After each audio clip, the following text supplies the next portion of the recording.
And very good morning to you. This is the Talk of the Town. Our guest this morning is Dr. Mahim Mendis from the Open University of Sri Lanka, something of a specialist in media and communications. Good morning to you, Doctor. Good morning for us. And obviously what's happening with this broadcasting regulatory authority proposed and so on isn't exactly what the doctor ordered, is it? Disaster after disaster after disaster. And this is the latest disaster. Broadcast Regulatory Commission.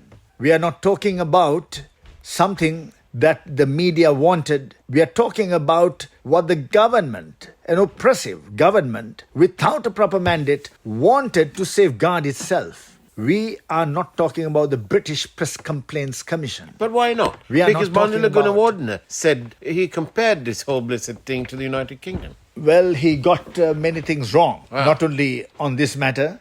Well, Press Complaints Commission of UK has nothing to do with a government monopoly appointed by the Prime Minister or appointed by the King. He should understand things a little bit more seriously and responsibly. But in Sri Lanka, in this kingdom of Sri Lanka, passing off as a democracy, because that's all I can think. It's getting so draconian and so authoritarian that I'm believe that I'm living several hundreds of years ago and that I'm living in a kingdom. Because when Mr. Gunawardena mentioned the UK, he forgets that King Charles or his Prime Minister or their spouses or whoever does not appoint 5 members without security of tenure, which means if you do something that they don't like, the minister, it doesn't like what you do, because you have no security of tenure, you'll be chucked out. And therefore, if you didn't want to be chucked out, you'd have to sit there and do what they say. Is that democracy? Absolutely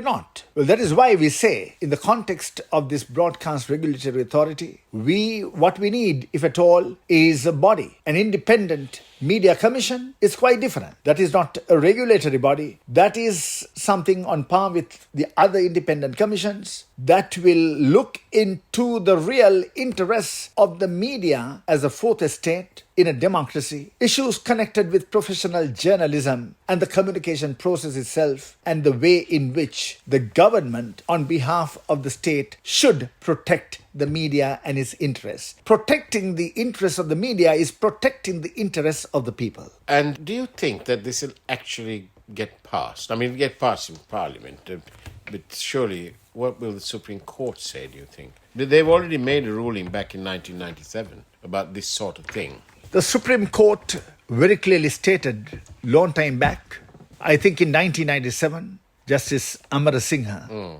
gave a very clear verdict on this. The same thing, a shameless regime, shameless politicians talk about the same thing over and over again. And we are going back into the Supreme Court to get another verdict. Do you think that they're doing this, knowing that, because clearly the Supreme Court has made a ruling back in 97, an interpretation then. But do you think that this government is merely putting all these out just to get the media running around in circles, and therefore they think, but they got a fat chance that it's going to happen, but they think that the media is so busy doing this that they're not focusing on the other matters, like whether the government has a real sustainable plan for economic recovery instead of only borrowing money?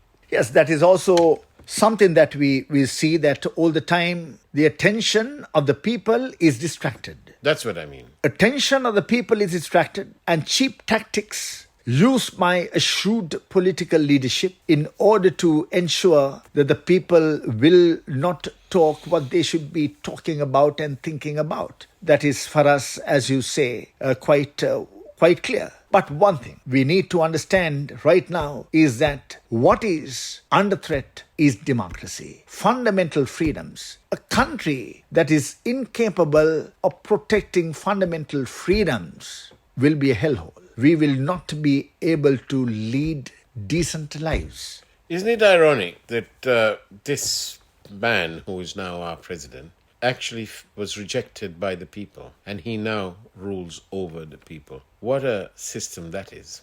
Can that happen? But it has happened. Can that happen in a decent society? Well, it can happen in any society. Actually, it is a our society is pretty decent, but our politicians they yearn for power and they yearn to cling on to power. Some politicians have even killed to be in power. That's the allegation. Very, very unfortunately, these things happen because there is tremendous indifference and apathy on the part